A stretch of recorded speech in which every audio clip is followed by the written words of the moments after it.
Hey, what's happening, guys? Coming at you from downforsoundshop.com, and in this video we're going to be doing frequently asked questions segment number 23.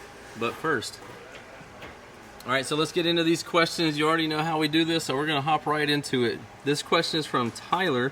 He says, hey man, I recently bought a Sundown XV3 from UMB running a DB drive WX3K amp with 0 gauge. Do you think I will need to upgrade my alternator or battery to be able to push this sub and amp? Thanks for the help. Absolutely. I would definitely upgrade your electrical. It depends on your vehicle as well. Like in the prior video, we had a guy with a diesel truck. So he had dual batteries and a high output alternator and all that from the factory. So if you have that, then you would be fine. But I don't know what vehicle you have. And usually anything over 1500 watts, you want to start upgrading your electrical. So keep that in mind. But I would definitely upgrade it to, like, again, you'll get bit by the base bug and you'll be wanting more. So I'd just go ahead and get the biggest alternator you can. Let's see, what alternator or battery. And then in the back you could do like a LTO 6.0 battery in like addition to the alternator as well, and you should be perfectly fine with that. Up next we have Cameron Rangel. He said, why does a higher wattage sub hit harder than a lower wattage sub? For example, two 18-inch subs on one is 1500 watts RMS and one is 2500 watts RMS. Both have same cones, both seem to move the same speed when playing but the higher rated makes more bass. Why? Usually a bigger subwoofer, like more power handling, is going to have a bigger motor. It's going to have more motor force, and I don't think the cone size could be the same, but you're going to have more motor force to control the power, and you're going to have more power to throw at it, so it's going to be able to move more. Especially if you have your windows rolled up. You know, it's like, I'm trying to think of something to compare it to, like a 4-cylinder or 8-cylinder. Like, you know, there's a big power difference. So generally the same thing. Like you have bigger and better. So that's my answer for your question.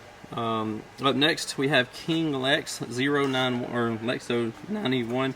I currently have two 12-inch Sundowns on a 5K, but I'm ready for more power. I'm looking to grab two Rage XL12s at 1 ohm. What amp and battery combo would you recommend? I can't remember the power rating of those. I think they're 2000 watts or 2500 watts RMS.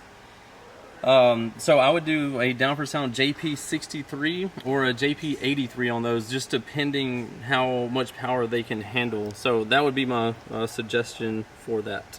Oh, amp and battery. And you could do, like, you could delete all your batteries and do a JP40 battery in the back next to the amplifier to go with your JP63 or 83, and you would be golden. So that's what I would suggest for you.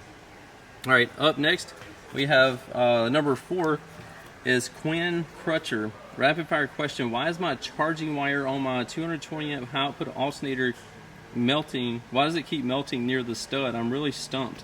Usually melting of a wire like that, there's either one, you're pulling too much current through that wire, so you need to upgrade your wire size. It could be too small, so you need to upgrade your wire size. If you do have a 0 gauge on there, you may have low quality 0 gauge wire, which will start heating up. CCA does this a lot.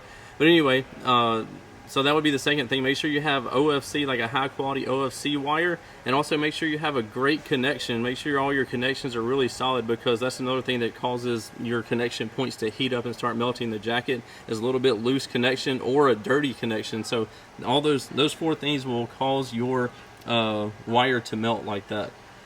Up next we have Jay Bell. Rapid fire question: hey JP, I want to get the JP33 for 1 DC level 5 M4 12 rated at 3500 watts RMS and a JP234 for my mids.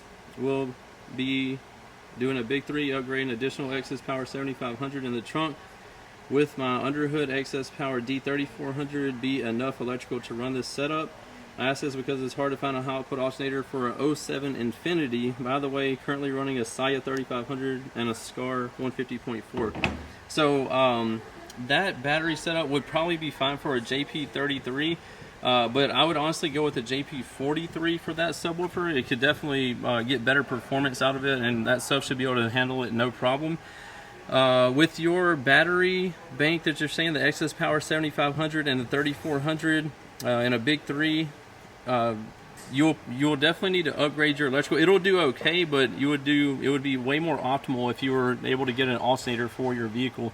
Again, just like in the last video, we went over how to get a custom alternator built for your vehicle through us. So you would just email sales@downforsoundshop.com and tell them you're looking for a custom alternator that MechMan does not. You don't see one from MechMan on our website, and they'll get you taken care of with an excessive amperage alternator option. So that's what you would need to do, and that would get you set up perfect for that. And that is the last question for this question segment, number 23.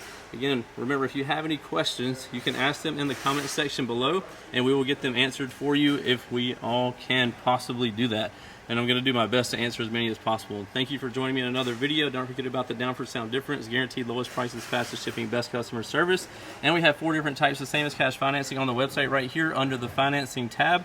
If you need to place an order over the phone or are having any issues placing an order, you can always give us a call during business hours, 702-701-9800. Again, that's 702-701-9800. Appreciate your time. We'll see you in the next one. Peace. What's happening, guys? If y'all enjoyed all the hot content that you saw in that video, be sure to follow me on YouTube, Facebook, TikTok, Instagram under the Life of Price, and also Down for Sound Shop on Facebook and Instagram. And don't forget Snapchat. I'm JPD4S on there, so be sure to check me out there. We'll see you in the next one. Later.